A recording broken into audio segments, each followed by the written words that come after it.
Madame, Messieurs, bonsoir, bienvenue sur 8 Mont-Blanc, j'espère que vous allez bien. On fait le tour depuis lundi de tous ces grands projets du territoire qui intéressent Savoie-Mont-Blanc, les deux départements. Nous sommes très heureux d'accueillir deux élus avec nous. Un qui a retrouvé la route d'Annecy parce qu'il préfère largement Évian.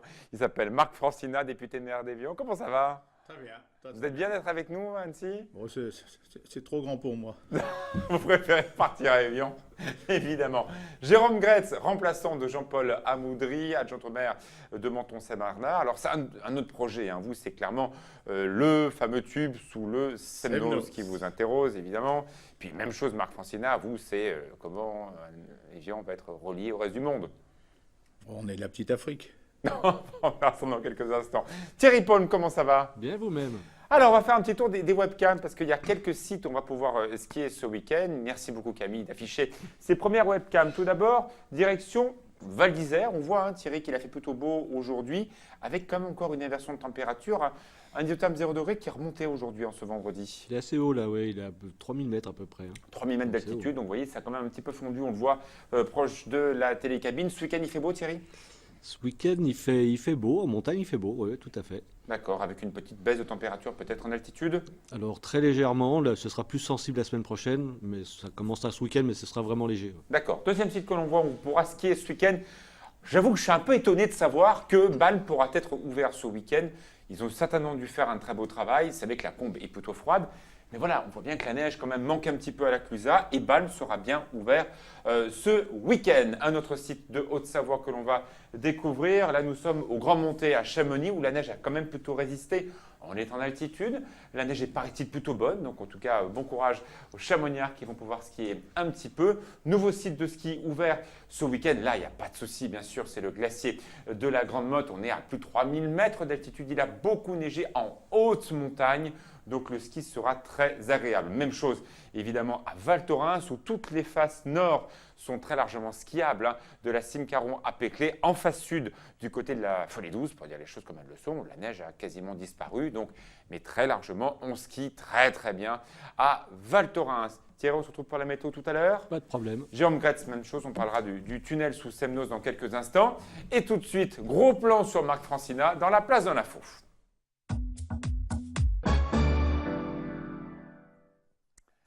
Marc Francina, député maire d'Évian. Alors c'est vrai, on en parle de ce désenclavement du Chablais. Il y a un autre projet qui est aussi attendu de votre territoire, c'est le fameux Léman Express qui en 2019 devrait bien connecter votre territoire au bassin genevois. Les deux projets sont aussi importants l'un que l'autre. Vous les voyez comment ces deux projets? Oui, le CEVA, puisque ça s'appelle Léman Express. Oui, Léman Express, ça s'appelle Léman Express. Pour nous, ça va aller plus vite que le désenclavement du Chablais. Ouais. Parce qu'ils ont déjà fait beaucoup de travaux dans ma gare, ils ont fait les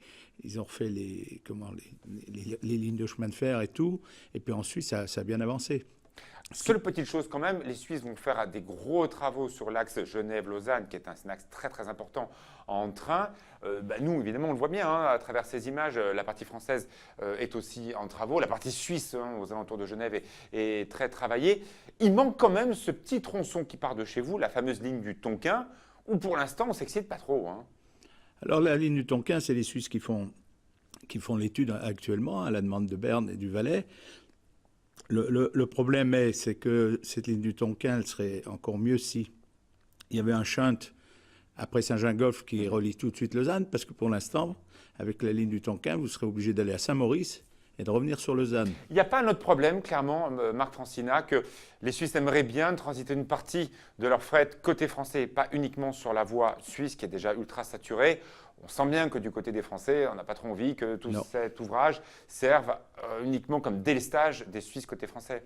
Ouais, au niveau du fret, on n'est pas d'accord. On aimerait mieux faire un tram Évian-Bouvray que le fret. Le fret, il est passé jusque dans les années 60. Puisqu'il alimentait Aigle, l'usine d'Aigle. Mais là, maintenant, c'est plus possible. Quand on traverse Évian, on voit bien la difficulté. Lorsque la ville pousse, c'est le cas de Saint-Julien que l'on voit, c'est le cas d'Annemasse.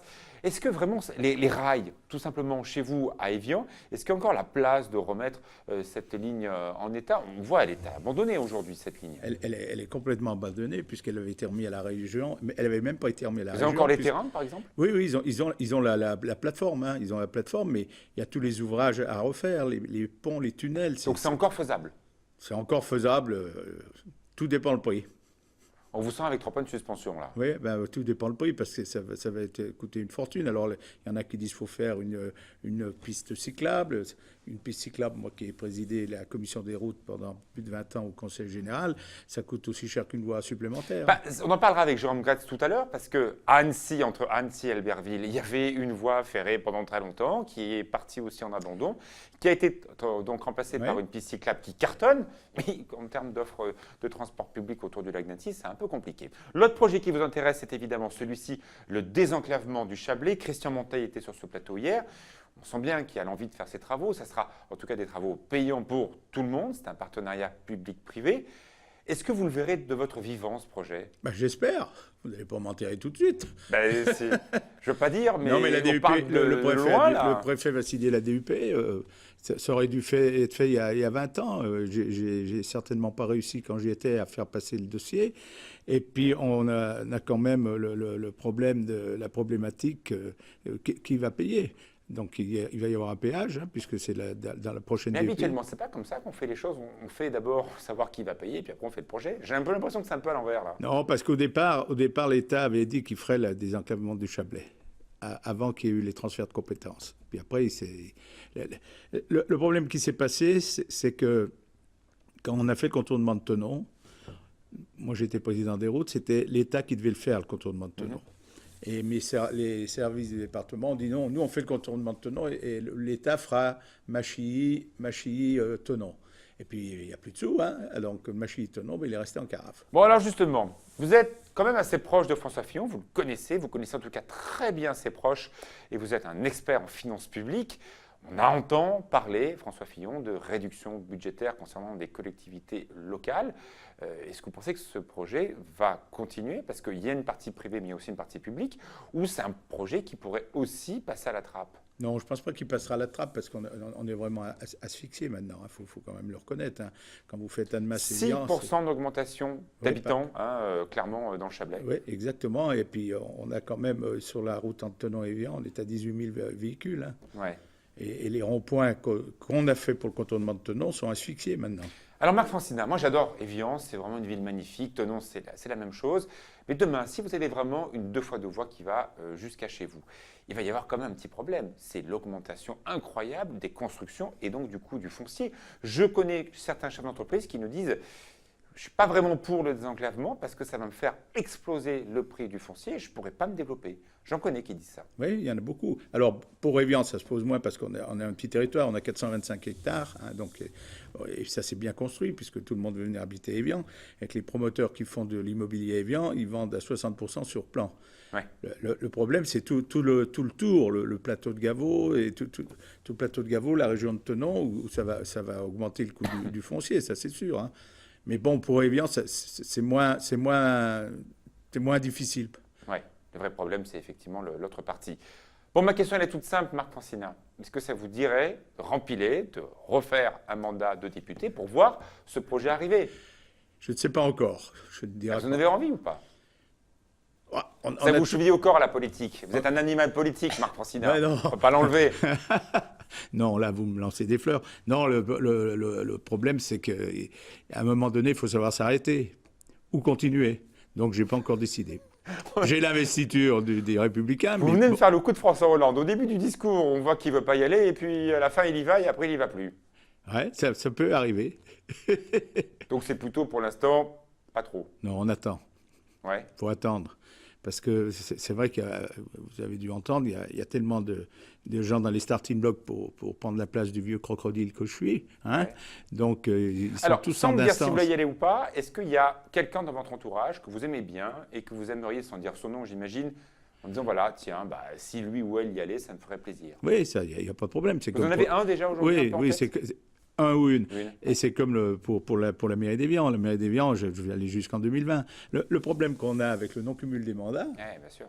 c'est que la loi, c'est une petite phrase qui a été rajoutée dans la loi que personne n'a vue, c'est que quand vous êtes élu, vous perdez automatiquement, vous gardez le mandat que vous venez d'être élu. C'est-à-dire que vous perdez tout. Vous perdez tout. Mais pour cette personne, je sens commencer à arriver, ça vous dirait de dire je n'y vais pas pour que lui ou elle prenne ma place. On sent un peu ça dans votre discours. Oui, si on est sûr du résultat, mais vous savez, on a vu avec les primaires, moi le résultat je l'avais donné il y a un mois et demi. Donc je ne me suis pas loupé, bien que j'ai soutenu Copé, ça il n'y a pas de problème parce que moi j'ai la reconnaissance du ventre, c'était le seul qui m'avait aidé en 2012, donc j'ai soutenu Copé. Mais on sent que ce qui sort de la boîte à malice maintenant, on le voit en Autriche, on le voit partout. Ça fait 40 ans que je dis que c'est les électeurs qui élisent.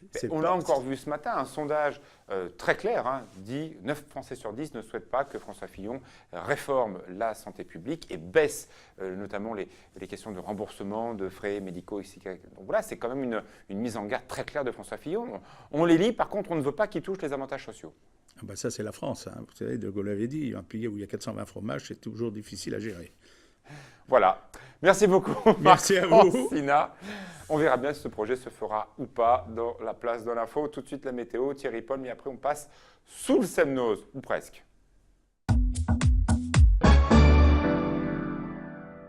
De retour dans la place de l'info, dans quelques instants, nous verrons si ce fameux tunnel sous le Semnoz va voir le jour ou pas. Thierry Paul, la météo pour ce week-end, ça donne quoi ce samedi ? Encore un temps ensoleillé, en tout cas en région de montagne. En montagne, il fera grand beau. Il faudra toujours compter sur ces bancs de brouillard le matin. Alors, vous avez vu, les bancs de brouillard, hein, ils sont assez dissipés en ce moment. On n'en a pas eu sur Annecy ce matin. Dans le bassin genevois, c'est resté couvert toute la journée. Donc demain sera encore assez aléatoire. En tout cas, s'il n'y a pas de nuages bas, il y aura du soleil. Mais pour l'après-midi, soleil pour tout le monde, sauf dans le bassin genevois où on ne sait pas trop si ces nuages bas vont se dissiper pour ce samedi. On voit quand même bien que la température, depuis le début de semaine, dans les agglomérations, elle était entre 7-8 degrés, là 12 degrés, ça s'est quand même bien radouci. Ça rebaisse un peu en début de semaine ? Là, ça rebaisse la semaine prochaine. On va passer dans un plus nord, donc du coup, les températures et surtout l'isotherme 0 degré va s'abaisser. Ça, c'est une bonne nouvelle. On va faire un peu de neige de culture. Voilà, exactement. Mais par contre, on va garder les conditions anticycloniques qu'on a eues cette semaine. Ce sera exactement la même semaine pour la semaine prochaine. Un peu plus alors, fraîche. nous sommes vendredi. Aujourd'hui, très clairement, il ne neigera pas jusqu'à quand au minimum ? Alors, au minimum, on va dire jusqu'au 18 décembre. D'accord, jusqu'au 18, on n'espère rien. Voilà. Ensuite, c'est un peu moins sûr. Certains modèles voient l'arrivée de perturbations à partir du 18-19. Plutôt faible. Plutôt faible, 18-19. Par contre, on Plutôt en peut moyenne avoir montagne. là, les limites plus neige s'annoncent vers 900 mètres quand même. Ah d'accord, c'est bien. Voilà. Et puis après, plus sûrement, même si c'est encore loin et donc forcément c'est pas tout à fait fiable, plus sûrement à partir du 24, la veille de Just Noël. in time. On pourrait avoir une belle surprise à Noël, peut-être. Oh, bah quelle bonne nouvelle. Hein, on en reparlera. Oh là là, ça on en serait parlera la génial. semaine prochaine. Bon, on vous séquestre Thierry Paul jusqu'à lundi. On va mettre des bougies, on va faire des envoûtements pour que la neige arrive. Merci beaucoup Thierry. Merci. Tout de suite Médiasphère. Carnet d'art est à l'honneur avec Fanette Debuisson et puis après on parle du Semnoz. Facile d'être un média consacré à la culture. Non, non, Ça se saurait. non. Mais même un média tout court, je pense que nous sommes Ça se tous saurait un peu dingues dans nos têtes. Porter des médias à l'heure actuelle et être journaliste en conservant une certaine éthique, c'est très très difficile à mon sens. On Mais a tous une petite dose de folie. Et une sacrée part de responsabilité aussi. C'est Médiasphère avec Fanette Debuisson. Jérôme Gretz, vous êtes avec nous, maire adjoint de Menton-Saint-Bernard et remplaçant du Jean-Paul Amoudré au conseil départemental. Une petite réaction sur ce qu'on vient de voir un instant avec Marc Francina, cette ligne du Tonquin, donc cette voie ferrée qui est aujourd'hui à l'abandon en plein cœur d'Évian. Certains voudraient remettre le train, d'autres voudraient en faire une piste cyclable. Sur toute la rive est du lac d'Annecy, à l'époque, il y avait un train qui reliait Annecy à Albertville. Maintenant, c'est une piste cyclable qui cartonne, qui marche très bien, mais il n'y a plus réellement d'offres publiques, même s'il y a une ligne à haut niveau de service, mais qui est coincée dans les bouchons comme les autres. C'est un regret ou pas ? Alors oui et non. Si vous voulez, aujourd'hui, la proposition qui est faite avec la piste cyclable est un outil exceptionnel, on s'en réjouit. Demain, le BHNS, le bus à haut niveau de service, qui sera en site propre sur les 3/4 de son trajet, entre Annecy et Douin, Mais qui reste coincé dans les bouchons quand il y a des bouchons. Oui et non, puisqu'il va être en site propre sur les 3/4 de son trajet. Donc on pas va partout. avoir... Pardon? Pas partout. Non, parce qu'on sait aujourd'hui qu'un VHNS ne fonctionne qu'à partir du moment où il est à moins de 300 mètres des lieux de forte densité. C'est pourquoi on fera passer les bus dans les agglomérations plutôt que de les faire passer en extérieur. Christian Monteil était à votre place hier. Peut-être qu'on a gardé d'ailleurs en régie quelques images de ce tube du Semnoz. Alors, clairement, hier, Christian Monteil a dit ce projet sera gratuit. Oui. En tout cas, pas pour tout le monde, parce qu'on le paiera forcément dans les impôts à un Oui. moment ou à un autre, mais son utilisation sera gratuite. Oui, c'est un tunnel monotube qui fait un peu plus de 2 km, qui nous servira dans les deux sens, bien évidemment, avec une entrée du côté du rond-point de Sévrier, côté de l'hôtellerie en port aujourd'hui, et qui sortira de l'autre côté, À Vauvray. zone de Vauvray, au niveau des locaux des services techniques de la commune. Le seul problème, un petit peu comme Machy, on le voit avec ce gros travail que fait l'État et le conseil départemental pour essayer d'arranger ce désenclavement du Chablais, c'est que, OK pour le tube, mais d'un point à l'autre, c'est bouché à Riant, c'est bouché à Vauvray. Donc à quoi ça sert de faire un tunnel qui va arriver à l'entrée et à la sortie à des bouchons?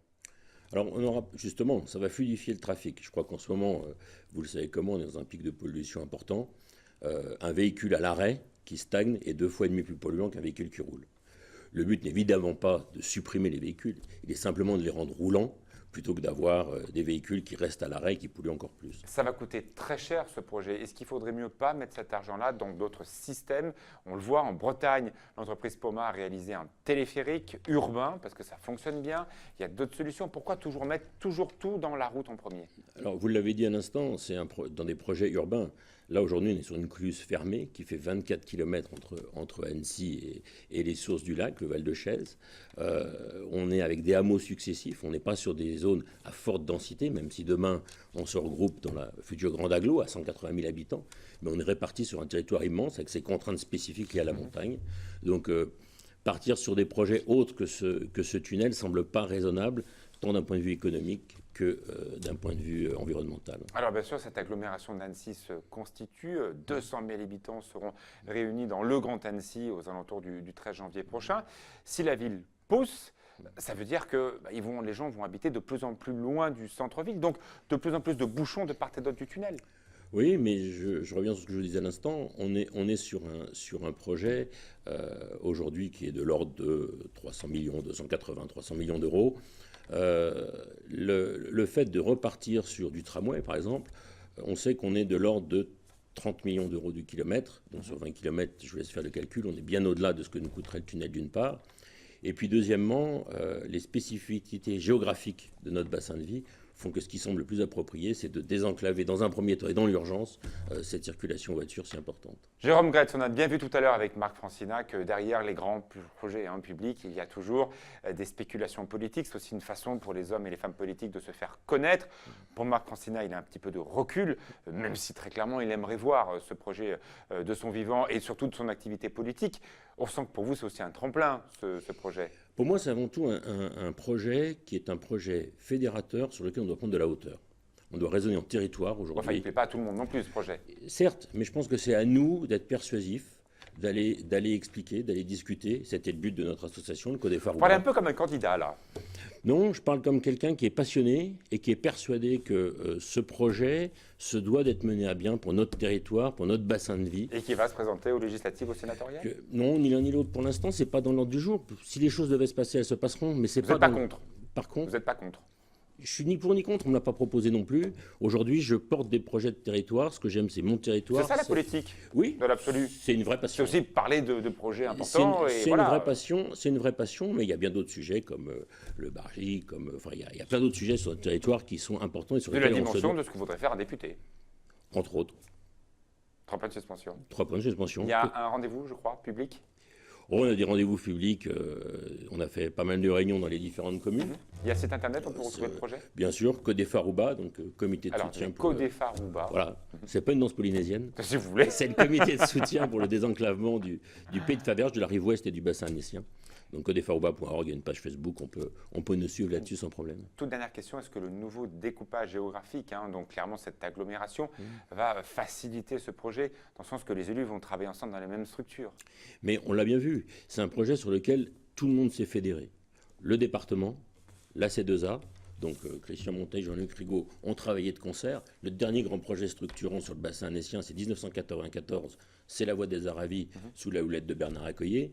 Donc, inévitablement, on se doit de porter à bien ce dossier. Et il y a aussi une opposition aussi qui se fédère. Oui, mais vous savez comme moi qu'aujourd'hui, on entend beaucoup ces minorités, je dirais, qui s'expriment très fort. Et nous, on a la prétention de croire qu'on est les porte-parole de cette majorité silencieuse qui n'a pas le temps de s'exprimer. Eh bien, c'est votre point de vue. Merci beaucoup, Jérôme Gatz, d'avoir été avec nous. On a fait comme ça le tour de tous ces grands dossiers qui vont peut-être changer votre vie si vous habitez en Savoie-Mont-Blanc, le Lyon-Turin, le désenclavement du Chablais, le Léman Express, le tunnel sous Semnoz, plein d'autres. On verra bien si tout cela avancera dans les prochaines années. Passez un excellent week-end. Tout de suite, la météo, le journal. Et moi, je vous retrouve lundi. Merci à vous. Bonsoir.